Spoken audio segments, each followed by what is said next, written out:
In today's Social on 10, I wanted to give you a chance to ask Dr. Norma Khoury your heart health questions. We go to Twitter first. And Doctor, this is from Brenda Wilson. She says, do niacin supplements really help reduce LPA mass and LPA levels? Is that P levels? Excuse me. Of course, I have no idea what that means, but if you do, These are carrier proteins for cholesterol, and actually we used to recommend using niacin, but over the last several years there's been some things out in the literature that I would not be recommending this anymore right now. Do you recommend something instead? The statins. Okay. Yes. All right. Statins. Good information. Let's go to Facebook now. Some of the questions that came in.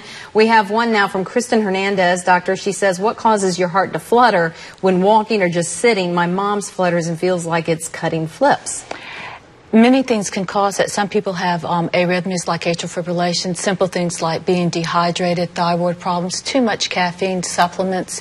There's a host of characters that can cause your heart to be irregular. We have another similar question that came in from a viewer. This one, Carol Plaxico, says, my heart sometimes flutters for no reason, such as not related to movement. I have had cardiac workup and diagnosed with PVC some years ago, but nothing else found and no treatment.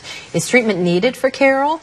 A lot of people have arrhythmias, and most of them don't need to be treated as long as your heart function is normal and they're not interfering with your daily life. Simple treatment for PVCs, sometimes it's just magnesium supplementation. As easy as that? Yeah, that'd be great. Yeah. All right, Mike Young asked a question. He wants to know about the effect of coffee on blood pressure. He says, if I decrease my coffee intake from 2 20-ounce cups each day to 1 12-ounce cup, how long does it take for my blood pressure to drop? Mike, come on, get some sleep, my friend. That's right, that's right. So definitely caffeine affects your blood pressure, and it would probably take, knowing him, he's probably doing other things with caffeine. So I would say cut it down to something modest, like 8 ounces of caffeine would probably be more appropriate, and you would see an effect on your blood pressure probably within several days. Oh, that fast? Oh, yeah. Literally within days? Yeah. Okay. Caffeine's not in your system that long. Okay. Well, let's go to another question then. Crystal Stein, she asks, how do you know if you're at risk, and how does it differ between women and men? That's a really good question because it can be different symptoms, right? It is. Your risk factors for heart disease are your family history, and that is if a male member has had a heart attack in their 50s, a woman in their 60s. Then if you have high blood pressure, if your cholesterol is elevated, if you have diabetes, that's a really big one, smoking, obesity, inactivity, preeclampsia, those are your risks for heart disease.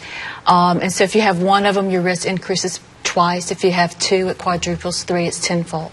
So those are your risks. Women's symptoms are very similar to men. They can differ in that we sometimes present more with back pain, shoulder pain, jaw pain, undue fatigue, things like that. Good information. We'll put this segment again on Facebook so you can watch it again. Dr. Khoury, thank you so kindly. Thank you for asking me to be here. Quick wrap up.